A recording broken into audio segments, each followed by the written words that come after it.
কর্মব্যস্ত জীবনে একটু অবসরের স্বাদ নিতে প্রতি বছরের মতো এবারও পিকনিকের আয়োজন করে খেজুরের গুড় খ্যাত যশোর জেলা অ্যাসোসিয়েশন অফ ইউএসএ। নিউ ইয়র্কের হাডসন নদীর তীরে কান্ট্রি পার্কের রিভার সাইডে আনন্দ ঘন পরিবেশে এই পিকনিকে সংগঠনের মেম্বার ও তাদের পরিবারের সদস্যরা অংশ নেয়। দিনভর নানা আয়োজনে পিকনিককে স্মরণীয় করে রাখেন সবাই। আয়োজন উদ্বোধন করেন সংগঠনের সভাপতি তারিকুল ইসলাম বাদল, সাধারণ সম্পাদক আবুল কালাম আজাদ, আহ্বায়ক মোহাম্মদ কামরুজ্জামান শাহিন, সদস্য সচিব মোহাম্মদ হায়দুর আলী, প্রধান উপদেষ্টা সহ অন্যান্যরা এ সময় উপস্থিত ছিলেন। প্রিয় সংগঠনের ব্যানারে সামনের দিনগুলোতে আরও বড় পরিসরে ভিন্নধর্মী নানা অনুষ্ঠানের আয়োজন করবে বলে জানান সংগঠনের সভাপতি এবং সাধারণ সম্পাদক।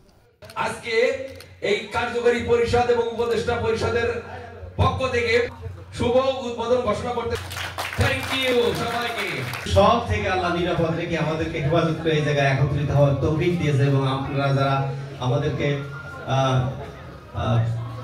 টাকা দিয়ে, সময় দিয়ে, শ্রম দিয়ে সহযোগিতা করছেন, আমি সবাইকে আন্তরিকভাবে ধন্যবাদ জানাচ্ছি আজকে কার্যকরী কমিটির সকল সদস্যকে। ব্যস্ত সময়ের মধ্যেও সবার চোখে মুখে আনন্দের ঝিলিক দেখতে পেয়ে নিজেদের ভালো লাগার কথা জানান মোহাম্মদ কামরুজ্জামান শাহিন ও সদস্য সচিব মোহাম্মদ হায়দার আলী।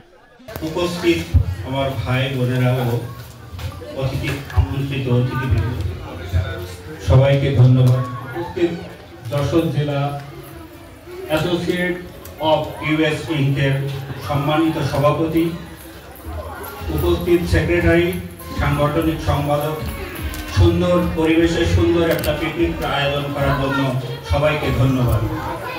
সবাইকে আমার সালাম গ্রহণ করুন। আসসালামু আলাইকুম।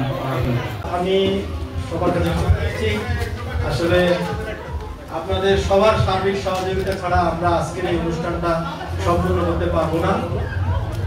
তাই আমি সংগঠনের পক্ষ থেকে, আমার পক্ষ থেকে সবার কাছে হাত জোড়ে কৃতজ্ঞতা বা ক্ষমা সুন্দর দৃষ্টিতে আপনাদের সহযোগিতা আহ্বান করছি।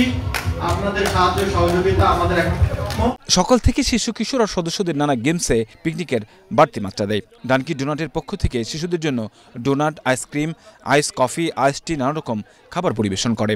বিশেষ করে মহিলাদের পিলো পাসিং ছিল সবচেয়ে আকর্ষণীয়। পুরুষ সদস্যদের মধ্যে ঝুড়িতে বল নিক্ষেপ বাড়তি মাত্রা যোগ করেছে। বিভিন্ন বিনোদনের পাশাপাশি দিনটিকে স্মরণীয় করে রাখতে নিজেদের মতো করে আড্ডা গানে মেতেছেন তারা। মধ্যাহ্নবিরতির পর বিভিন্ন গেমসের বিজয়ীদের পুরস্কৃত করা হয়। এ সময় রাইফেল ড্র বিজয়ীদের হাতে পুরস্কার তুলে দেন অতিথিরা।